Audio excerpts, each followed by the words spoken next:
IPL 2026 season ఆరంభంలోనే Sunrisers Hyderabad యువ all rounder Nitish Kumar Reddy విమర్శల పాలయ్యాడు.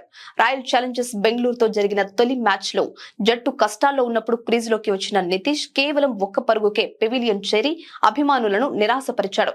23 పరుగులకే 2 వికెట్లు కోల్పోయి తడబడుతున్న దశలో ఇన్నింగ్స్ ను చక్కదిద్దుతాడని ఆశించినప్పటికీ 6 బంతులు ఎదుర్కొని జాకబ్ డఫీ బౌలింగ్ లో అభినందన సింగ్ కు క్యాచ్ ఇచ్చి అవుట్ అయ్యాడు.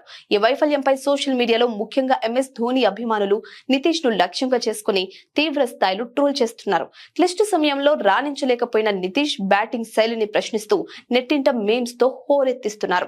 ధోని అభిమానులు ఇంతలా ఆగ్రహం వ్యక్తం చేయడానికి గతంలో నితీష్ చేసిన కొన్ని వ్యాఖ్యలే కారణమని తెలుస్తోంది.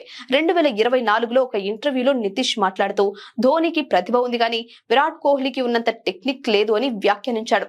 అప్పట్లో ఈ కమెంట్స్ పెద్ద దుమారాన్ని రేపాయి. ఇప్పుడు తాజా మ్యాచ్ లో నితీష్ తక్కువ స్కోర్ కే అవుట్ అవ్వడంతో మరి నీ టెక్నిక్ ఏమైంది అంటూ ధోని ఫ్యాన్స్ పాత వీడియోలను సోషల్ మీడియాలో వైరల్ చేస్తున్నారు. అయితే కొందరు క్రీడా అభిమానులు మాత్రం నితీష్ ప్రతిభావంతుడైన ఆటగాడని, ఒక మ్యాచ్ తో అతన్ని అంచనా వేయలేమని మద్దతుగా నిలుస్తున్నారు. ఏదేమైనా ఈ ఒక్క మ్యాచ్ వైఫల్యం నితీష్ ను పాత వివాదాల్లోకి నెట్టి సోషల్ మీడియా వార్కు దారితీసింది.